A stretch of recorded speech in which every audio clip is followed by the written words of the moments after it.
Welcome to another story made by Oracle One. On a sweltering August evening in a quiet suburb, Martin Reynolds sat beneath the aged ceiling fan that hung centered in his cramped living room. The house was not new, and the fan, a relic from decades past, groaned softly as it rotated, struggling against years of dust and rust. It had always been a comforting presence, the gentle hum a lullaby against humid night air. But lately, something unsettling had begun. It started as a whisper, a faint susurration almost drowned out by the monotonous blades turning.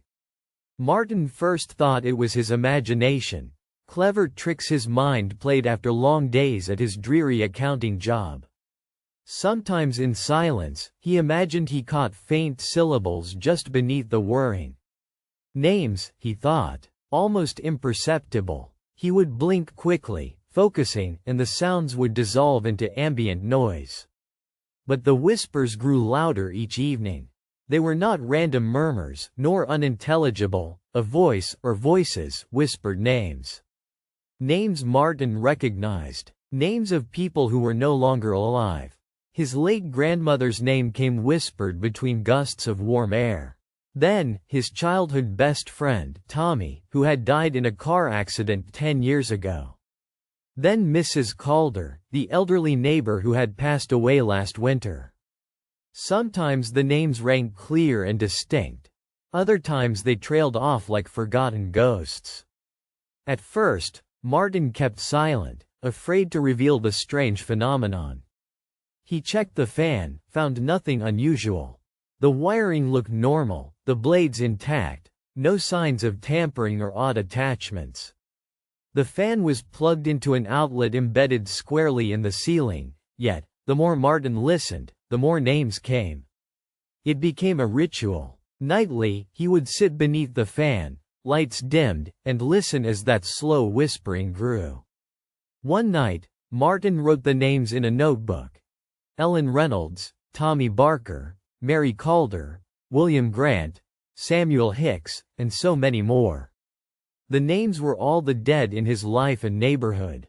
None living. It ruled out coincidence. Martin's sleep became fractured. Before he knew it, he was waking in terror, dreams filled with cold shadows and the sense of being watched. Every time the fan spun, names whispered in a chorus just beneath hearing. He confided in his sister Grace, hoping for reassurance that he was not losing his mind. "You're sleep-deprived, Martin," she said after he described the whispers. "Maybe that fan needs replacing. You're imagining things." But when Martin unhooked the plug from the ceiling socket, intending to silence the fan and get rid of the disturbing noise, a terrible, inhuman scream blasted through the room. A piercing shriek as if the fan itself had howled in pain.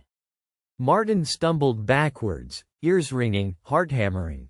The fan blades stopped turning, rusted and heavy. Silence followed, suffocating and absolute. Chilled, Martin reinserted the plug without hesitation.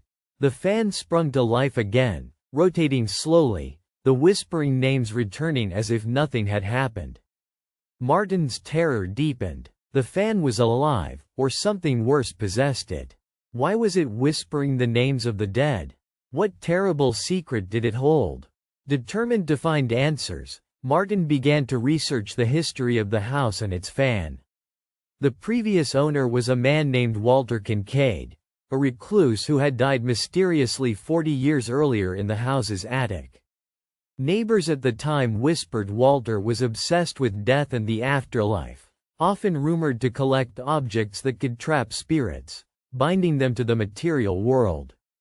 They said he experimented with dark rituals to communicate from beyond. No one ever found out exactly what he did. Martin found an old photo of Walter holding a ceiling fan very similar in appearance to the one in Martin's living room. His skin was pale, eyes sunken, and a strange contraption of wires and symbols cluttered the background. Martin's eyes grew wide when he realized the fan in the picture was the very one now grumbling above his head. Obsessed, Martin crawled into the attic that night, accompanied by only a flashlight and the bright moonlight spilling through a cracked window. He searched until beneath a loose floorboard, he discovered a carefully wrapped bundle, a journal bound in cracked leather with yellowed pages.